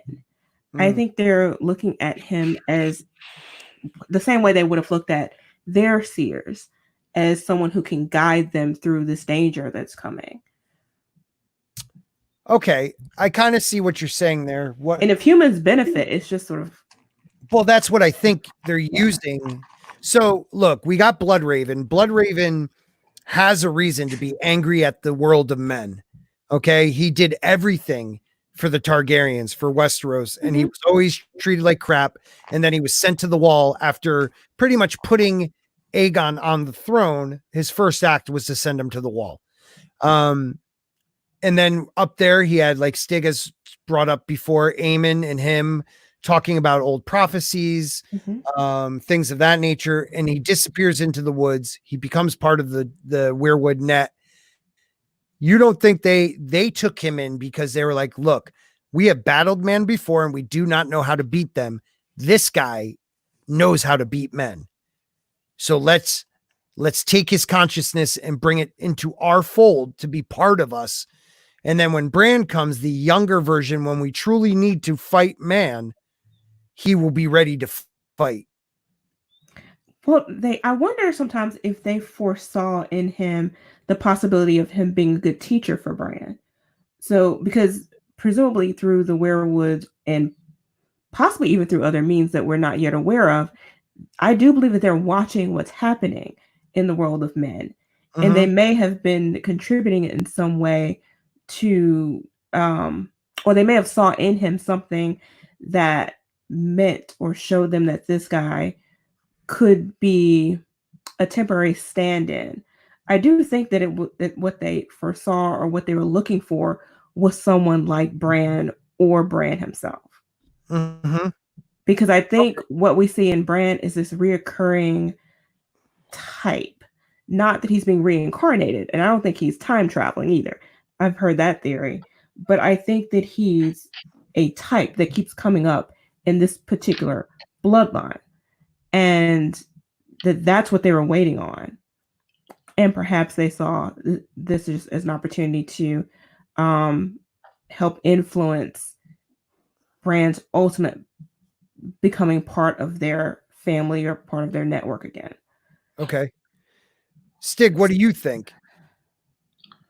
Um, Does that make sense? Because I do believe in the bloodline thing. If the War yeah, King yeah, had that ability, right? yeah. That makes perfect sense. I think Bran is being duped because Bloodraven was a known liar and a trickster, and he Mhm. certainly wasn't a nice man. So if someone's known for lying and manipulating and using magic to do so, I don't think he stopped. And tricking a kid who has just been paralyzed, and he's telling him, yeah, we're going to teach you how to fly, you know? Mhm. And Bran just believes it. After he's been crippled already. Yeah, because he's a kid. He's Mhm. basically telling him all kinds of stuff he wants to hear. Right. And yeah, it doesn't add up. And then they do that thing with Jojen. Right. Jojen's dead, and they're turning Bran into a cannibal. Right. You know, If that is true, which we all believe. Yeah. Jane, do you believe that? I do, but I think that's part of, like, we get to see the religions of these different cultures, and I wonder if that's just part of the ceremony, if that's part of his becoming their Greenseer, if that's Killing his buddy. well, know, possibly killing someone who again is part of this bloodline and just maybe isn't the one Okay. to make Bran more powerful ultimately. Remember that story about that guy who had made people eat others? The Rat King? Yeah. Mm-hmm. And that person got cursed. So Well, it's kind of foreshadowed, isn't it? Cannibalism is bad. But he wasn't cursed for the cannibalism. What he was cursed for was the killing somebody under, like, what the phrase being cursed for. What I think you're more talking about is Vermin Sixskins talking about eating the flesh of man. Yes. You know, it's wrong. And, you know, to be honest, if they kill Jojen, that's killing a guest under their own roof. Yo, holy crap, you're absolutely right. Yeah. I didn't even think of that. You're absolutely right. That's their home. So you're killing him, the guest rights out the window, you know? Yeah. And that's an ancient thing. That could have came from them. Yeah, something doesn't add up because when Sam kills the White Walker, the crows lead the White Walker to him and Gilly, to the baby. Mm-hmm. And then when Sam kills him, the crows lose their minds and attack Sam and Gilly. Well, you gotta remember, I mean, that was a part of Craster's baby, since it was a male. But who's controlling the crows? It's the guy in the cave. Yeah. I mean, are we saying half the crows work for the old gods and the other half work for, like, Bloodraven? I don't think so. You know, like, I think that's a valid point there, Stig. Why would the crows? I don't think the crows work for anyone particular. And peck their eyes out and stuff. And the children of the forest never really talk about the others much. You know, the White Walkers. They say that they were at war with men and giants. Right. Giants killed the children of the forest. They never say anything about the White Walkers killing them at all. Right. So can I just say real quick, is that, how do you pronounce that? Aberdolf Honker? Hey man, if you have nothing better to do, I'm glad you're here listening. We are talking about a Game of Thrones, but we're talking about Song of Ice and Fire. We're talking about the book series. You know, if you have any questions, throw them out, man, and we will try to answer them. If you don't know anything about it, it will sound like we're talking crazy. All right. So you have a valid point talking who controls them. Yeah. But think about this. And I brought this up last week, Jane. In Bran's dreams, when Bloodraven actually speaks to him, he comes in as a weirwood tree. I think the three-eyed crow is not Bloodraven, because the three-eyed crow is pretty ruthless to Bran. When he's falling in his dream and he thinks he's going to die and fall and hit, he's yelling at him to open his third eye and it'll make it end. Like, there is somebody else controlling that that vision. And I don't think Bloodraven even realizes it, because in A Dance of Dragons, and I read it last week, crackling all the way in my mic, but Bloodraven, when Bran asks, "Are you the three-eyed crow?" Bloodraven has no clue what he's talking about, and then just assumes he means a brother of the Night's Watch. So I think you guys have a valid point that maybe somebody else, could it be the children control, but maybe Bloodraven would see that controlling those crows, and then the Green Seer controlling the ones like Cold Hands has. And that So- would explain the difference in Bloodraven's personality versus this other entity's Right. personality. But the training dream, I mean, I see it as training. That's why I don't see it as him being tortured or abused or anything like that. When he was telling him to open his third eye, I think he was trying to literally get him to use his power or dig deeper into himself in order to control this particular skill that he wanted him to be able to control. That's why he sees skeletons or bodies of other prior individuals who they tried to do this with in his mind, not in real life, but in his dream. That's what he's seeing. It's to cause him to panic, gain control, and then use this power, fight through the fear, fight past it. Right. That's but it's, go ahead, Stig, please. Yeah, I think she's absolutely onto something with that. Right.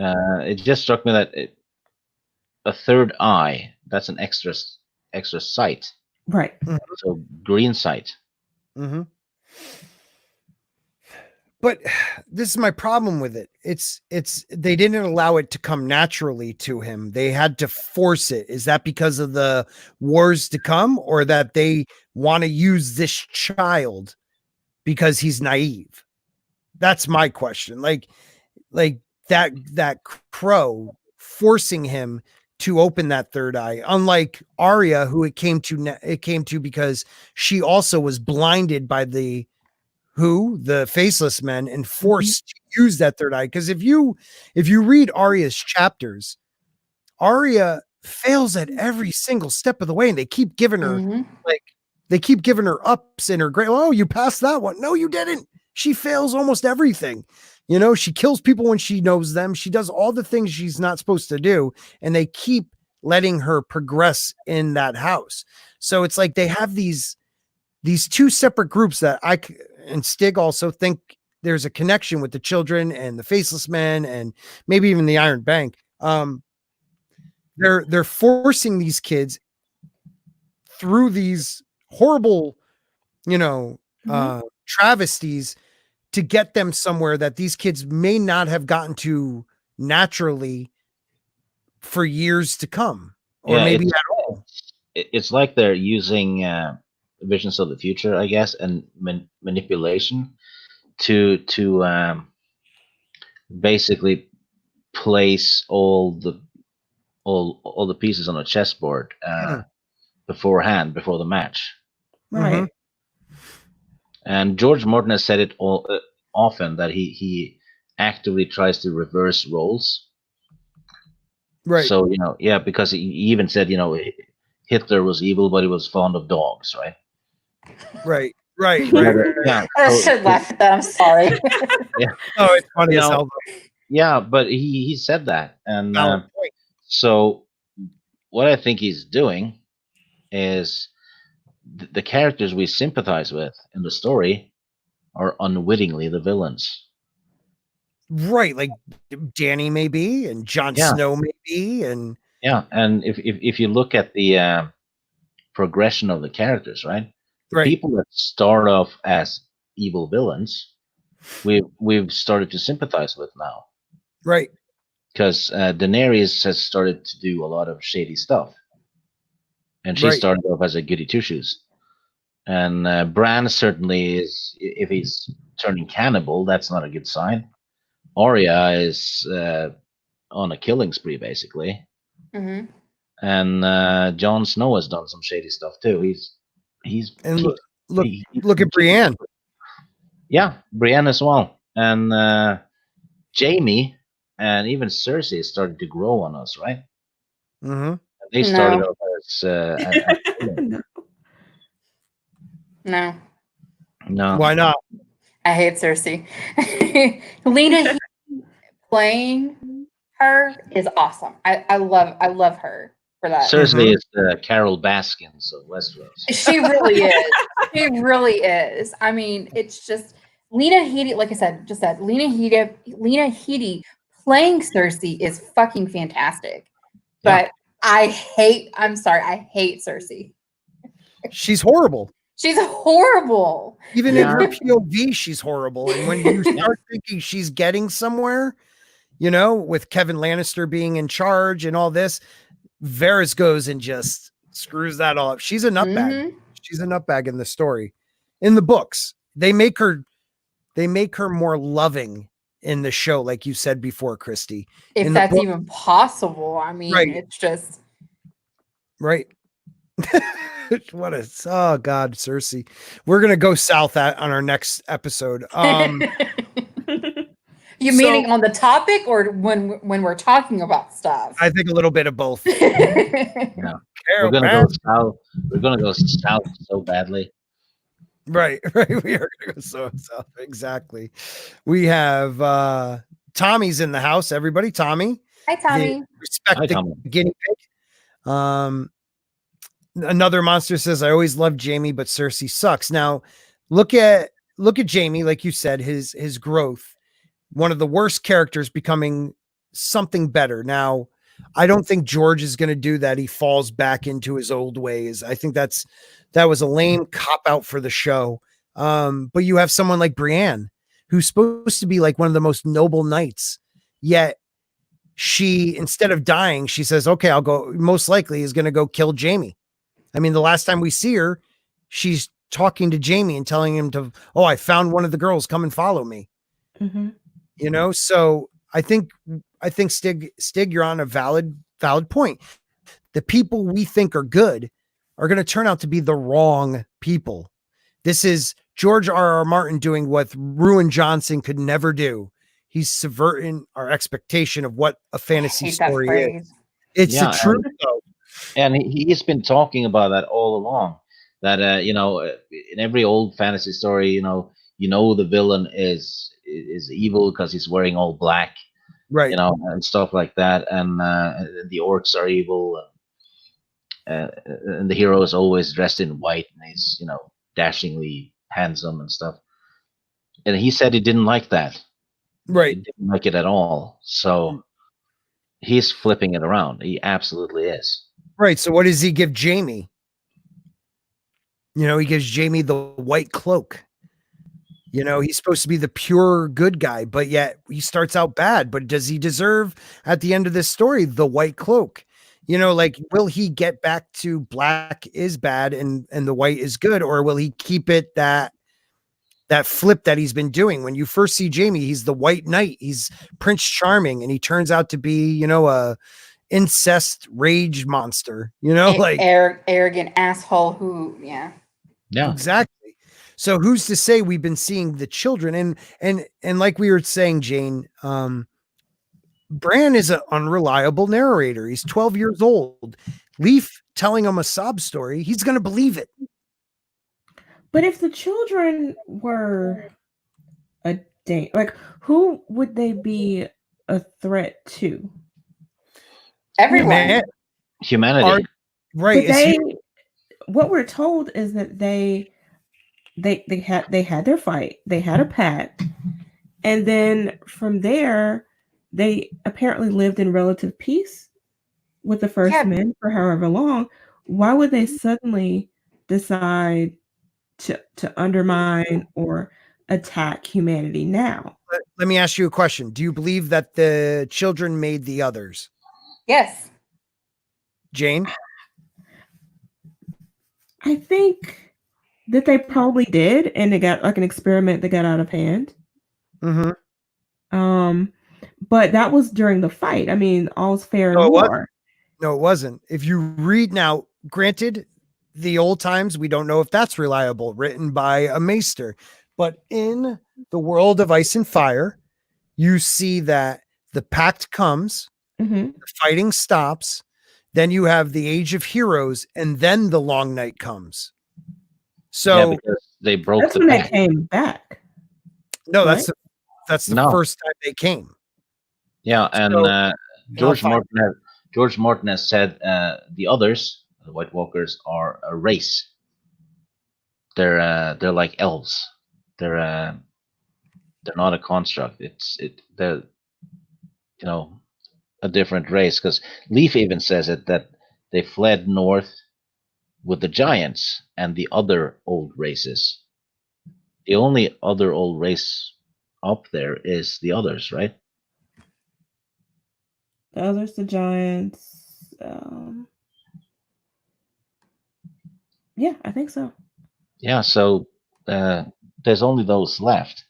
So I don't think they created them, but I do have a theory about the Horn of Winter, right? Because Euron has a horn that can control dragons at this point, or rather, Victarion has it now, I think. So dragons are fire, White Walkers are ice. So it would be an okay guess to think maybe there's a horn for ice as well. So whoever blows it can control the White Walkers. Okay, see, this is where I'm getting confused because the humans, the first men and the children fought together against the others. Right. According to who? Oh, yeah, exactly. Well, according to the history of that men wrote down, but that Yeah, is But it's also said that the children they created it, now it's being said that they created the walkers to get rid of man, and it got out of hand, so they all had to come together to get rid of the others. No, That's how I think it happened that's in the earlier. show.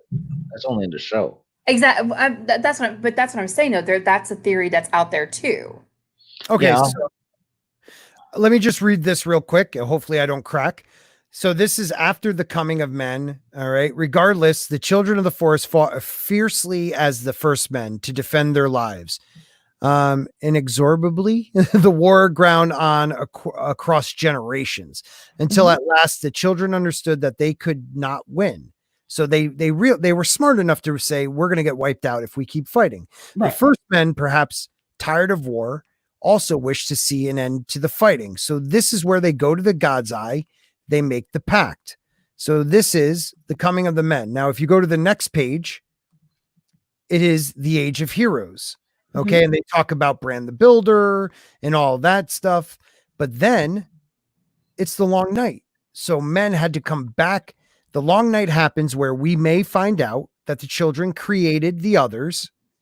So what happened in this time here, the Age of Heroes? Did the children say, wait a minute, we got screwed in this pact. The men get everything and we get the deep woods and the caves. Like, it's time to take these guys out. Now, I don't think that's what happened. Like, I think maybe I'm biased in favor of the children, but I think that during that fight, I have nothing to support this.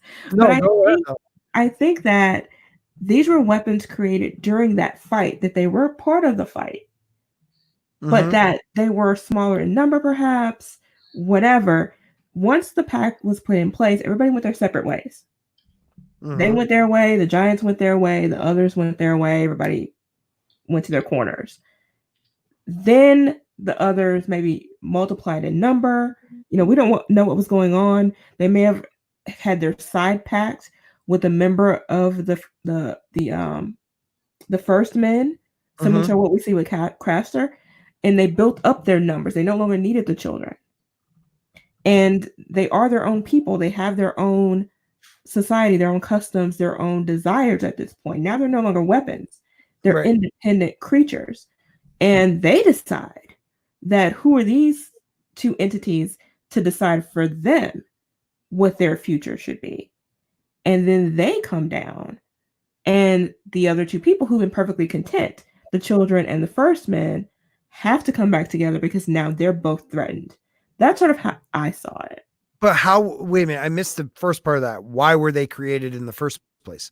I think they were created initially to be weapons, but were small enough in number to be controlled. But they were we never hear that about them being used prior to the end of the Age of Heroes. I know, that's the part that I think was left out. But I mean, that's the part I have no support for. Well, because I think I'm just looking at the wiki of Ice and Fire. It says, when asked whether there was a closer relationship between the others and the children of the forest than there thus far has been seen to be, Martin replied that it's possible, and the topic would be explored later on in the story. It's yeah. So maybe we haven't gotten the whole story as to what happened before. Yeah, we haven't gotten the whole story. Absolutely not. But there's a quote from George Martin when he's talking about them. He says they are strange, beautiful. Think of the city, Sidhe, made of ice, something like that. A different sort of life, inhuman, elegant, dangerous. A city is from Irish mythology. Right. It's a supernatural race that's comparable to fairies or elves or jinn, right? And something like that. Yeah, and they're said to live underground in fairy mounds. And Osha said that. Well, actually, Leaf said that they went underground too, right? Yes. All of them escaped underground. So Yes. maybe that's what the others did as well. And Osha says that the others have been sleeping, but they're now awakened. So who woke them up? Exactly. Could be the children of the forest, or that is just one of those extra cold winters are coming. So it's like reverse hibernation, right? The return of magic? Well, that too, but that they were already awake for how long? Craster has been giving his kids away for years to them. So they've been alive. Now, is it the magic that's bringing them south? I don't know. That's a good question. Or it could only be that they thought they were asleep. Right. Who goes that far north but them? And they're all also described as being prone to evil and mischief. Which, look, I know George said that something magical caused the seasons to be the way they are. Mm-hmm. And that had to be the children messing with nature as much as they did. I mean, look at how many bones are underneath the mound where the children have their cave. You know, like there's bones. I mean, when we first go into the cave, they talk about human bones, children bones, other bones that they can't even distinguish everywhere. Mm-hmm. They have been sacrificing and for years. Mm-hmm. Like they're into blood magic. So we never think of blood magic as a good thing. The city, right? Mm-hmm. They were supposed to be pre-Celtic occupants of Ireland, right? And you want to know something fun? If you look at the Westeros map, it's half Ireland and half England. Is that what Westeros is? I thought it was like a weird. Oh, no, okay. he's done that with the map, flipped it around or something. So it's Ireland. Where does it break? Does it break where the marshlands are? Don't know, but it's interesting that they were the pre-occupants of Ireland, though, before men came, which would tie into what happened to the children of the forest. And isn't there a legend or something of little small people who used to live there in real life? Right? Like leprechauns, fairies, things of that nature. These are like non-fantasy things. There was in some earlier people who were just very small in their tradition. Could have been.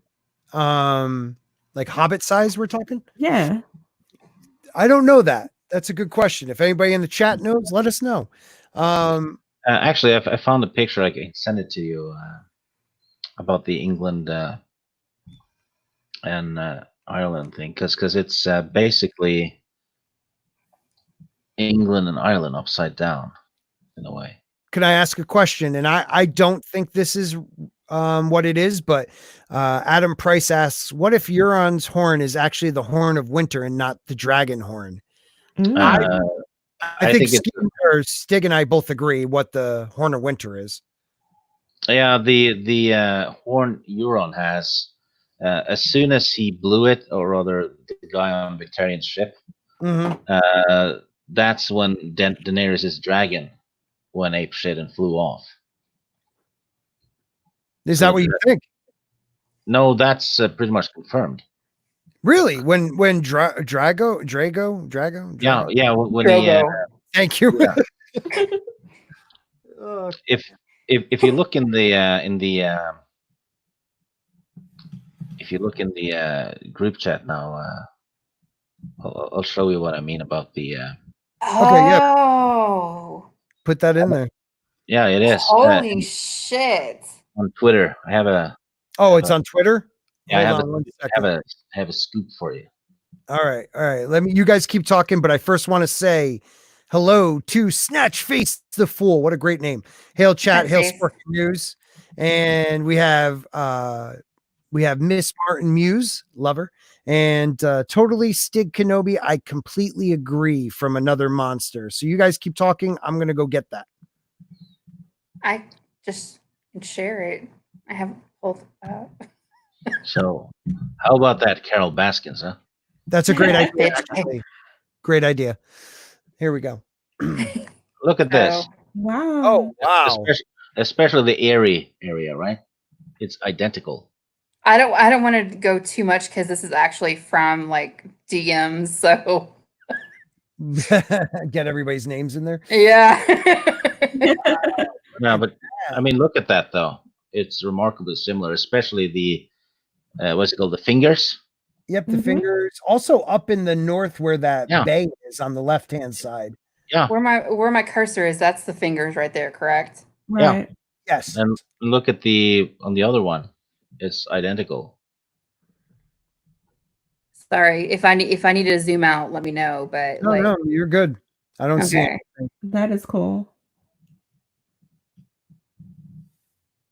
And Adam Price also says the wall went into chaos too after Euron's horn was blown. I don't remember that. That's so cool. That is cool. Yeah. So you know, what would be interesting to see is where Hadrian's Wall is compared to the wall on Westeros map. I mean, I always thought it was.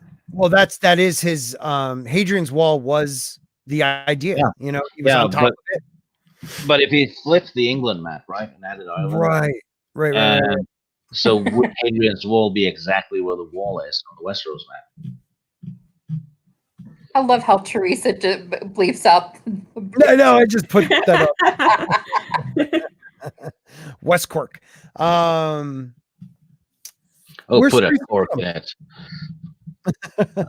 So, oh crap! I just had something too, and I totally blanked. All right, keep talking. Oh man, I just had something to bring up. Okay, so we both think, Stig and I both think that the Horn of Winter was the horn they found at the Fist of the First Men. So they found a small, not fancy horn with the obsidian, arrowheads and daggers. I almost feel like, because George takes things from everywhere, that was almost like a little like head nod to Indiana Jones and the Last Crusade, how everyone would think it'd be this big, huge horn, the one that Mance was prancing around with, making people think he had the actual horn. But the truth of the matter is it's a simple cup, the carpenter's cup. So the horn is a very simple one that was left there. Now, no one knows who left it there. A lot of us think it's Benjen. And Benjen is doing guerrilla warfare, but it could have been who, Stig? It could have been somebody else. Well, if it's Benjen, it means he left his cloak, which means he'd freeze to death. That is true. Well, it could have been one of his dead companions. Yeah, but where did he? Well, when Bran hears about Benjen being lost beyond the wall, Mhm. he says the children of the forest will take care of him. Take care of him could be they killed him. I don't know. Maybe they sacrificed him. I don't know that either. But they have dragon glass daggers and stuff. Right. Benjen They are did. the ones. Yeah, Benjen Mhm. did. And Valid there points. was arrowheads, and that cloak had to be fairly new. Otherwise, Right. it would have deteriorated, right? Mhm. Right. So I guess it's up for grabs, but I think the children of the forest left it there rather than Benjen. But like I said, if all the nice guys are being duped, Mhm. Sam is absolutely a nice guy. So if he blows that horn, I don't think something good will happen from it. No, and I don't think the wall will come down, but I do think something will rise. Something bad will definitely happen if that oh. horn gets blown. Interesting thought though, because the other horn can control dragons. Oh. So what if the horn of winter can control an ice dragon, Right. which is And said they to be inside the wall? right. And that's what brings down the wall. That would It coming out. It coming out of the wall brings the wall down, Stig. So Could it's be. valid because it says it raises giants, something to that effect. So what's to say it's not a dragon rising out of the wall brings the wall down? A dragon is a giant. It's huge. Yeah, it is. You're absolutely right. Oh, you know what, people, you stick around long enough, you get a little pearl in there. That's amazing. So we're coming up on the 2-hour mark. We'll have some closing remarks on the children. What do you guys, we'll start with, who wants to start? I don't want to put anybody on the spot. Ladies first. Good job. Go ahead, Steve. Oh, Carol Baskin. You hateful bitch. Damn sweet.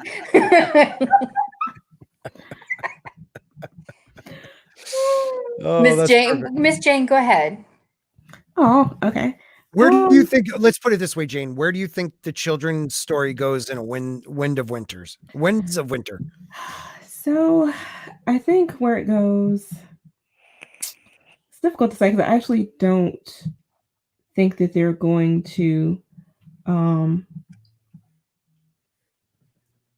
survive this. I think there will be an ultimate battle between men and the others.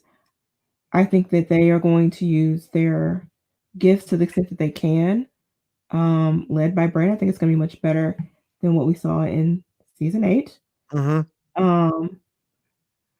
But I don't think they're going to survive it. I think that they're going to fade into legend, and this time permanently. But I don't think that they're evil or that what they're doing is to harm humans. I think they had a pact before, and everything they're doing at this point is to fulfill their end of that bargain and ultimately help their future survival. Is just not going to be the way they anticipate. I think ultimately it will be to the benefit of men, but I don't think that they're going to survive this. Okay. I like that.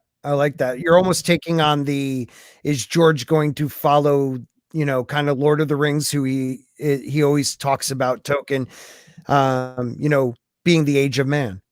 And to make the age of man, everybody else has to at some point go away. Exactly. And by the thousands of years from now, all of this will be fantasy. Mm-hmm. Like our leprechauns and things today, but that's where I think it's ultimately headed. Right. There is going to be that sacrifice, and they're not going to see the end of the story. All right, thank you, Christy. I'll piggyback on Jane a little bit. I do think it's like the age of man type thing, where magic is just going to end. Obviously it's going to be very different in the book. I don't know if there will be like a big battle type thing, or Mhm. if it just all culminates into different people in different parts of maybe Westeros and Essos and stuff like that, all working together. I would kind of want to see something like that. But with the children themselves, it's hard for me not to think of them as evil. Especially, sorry, Jane. But like you said, they don't see themselves as evil in their own story. So I kind of almost want to see where it's like some children break rank type thing, where maybe they decide to not help the humans, or I kind of want to see something like that in the book, but I don't think that'll happen either. Oh, But that would Right. be cool though. That would be cool. yeah. To see their internal politics. Mm-hmm. Well, they, like we talked about, I mean, they speak their own language, they have their own culture. You know, even though we don't understand what they're saying, it doesn't mean that they have a hierarchy. You Yeah. know? Right. All right. Thank you. And Stig Kenobi, what do you think? I don't trust those little shits. I think they're up to no good. I think they've been manipulating everyone for a long while, and it's telling that the long night and all that stuff isn't a thing on Easteros.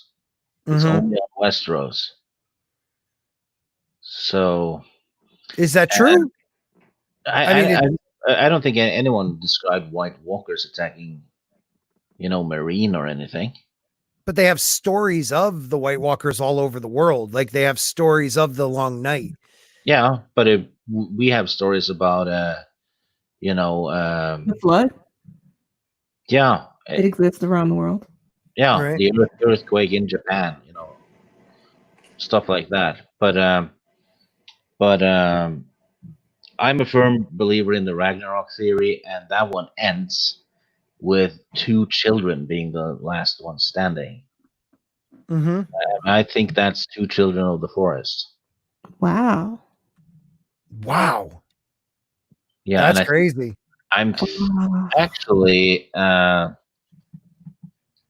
think one of them is called Leaf. Oh man. That would We're be epic. That would be epic. And we'll have to touch on that next week too. I'll check on it right now while you babble Yeah. about stuff. Yeah.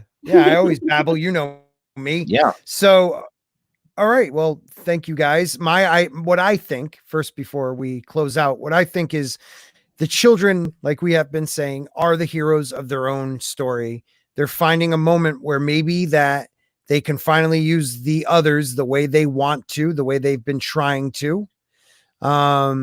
So they're going to take advantage of a young boy and destroy man. I think that's what they want to do, and I think that's what they're going to do. My last super chat of the night, though, does say a video of the wall being brought down to the point where the squirrels rise up again with guinea pigs, where they trample down the kingdom within Game of Thrones. I think that's a great one, Ancient One. That might be something we have to touch on next time. I do want to do one thing before I say goodbye to my amazing panel tonight. Is I want to thank everyone, because while we were here, I crossed 650 in subscribers. Nice. So, thank you Awesome. guys. Thank you for whoever jumped on the last couple I needed. So I appreciate that. And the only way any of us can grow is if you like, share, and subscribe to our channel. So please do that with all my guests tonight. We have Jane Theory, your channel. Give them a little taste of what it is. Hey guys, you can catch me at Jane Theory here on YouTube and also on Twitter at Jane Theory, where I do movie and television reviews and occasionally some pop culture commentary. Nice. Thank you. That was I think he said a $50,000 super chat. That's fantastic. Thank you so much, sir. God, another monster giving me a 50,000. Thank you. I don't think that'll ever be topped. Christy, where can they find you? You can find me at According to Christy or at Critters03 in on Twitter. I was gonna post all of our stuff, but Tommy's already doing it. Tommy is the king. He really is. I mean, you and Tommy are the best when it comes to that. And just always remember, everybody, respect the guinea pig. So please, everybody, give Christy a like and a share. That sounded a little off. Stig Kenobi. I also looked up the 2 survivors of Ragnarok. And they were? Lif. Lif. And Liftrasir. Liftrasir. Oh, Lif is spelled wow. L-I-F, but it's pronounced Leaf. And what's the other one? Liftrasir. Don't know who that is. Maybe. We'll have to look into that. Yeah, and they're supposed to repopulate the world. So the children are the last ones standing. Yeah. very Crazy. Wow. in terms of the name, though. It's pronounced exactly the same way. Yep. I mean, you see Miss Martin Muse put that also in there and then just goes, dude. Yeah. So And I wish I can go farther down on my comments, but they won't. And they survive by hiding in the wood or the woods. So maybe they jump into the trees or something. I don't know, but it's fitting rather well, isn't it? Yes, it is. Ragnarok is the way to go, man. I really think that people all talk about the Ragnarok or Norse mythology, but I don't think they realize how much it is really bringing into the story. And I think, Stig, you're onto something there, buddy.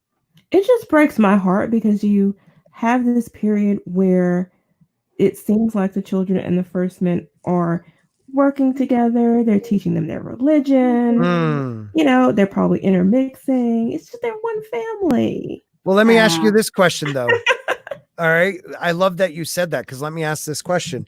Yeah. If you were in a battle for generations with another culture and you're the one winning, why would you give up your gods to start praying to their gods, the ones that you used to chop down because you knew they were spying on you?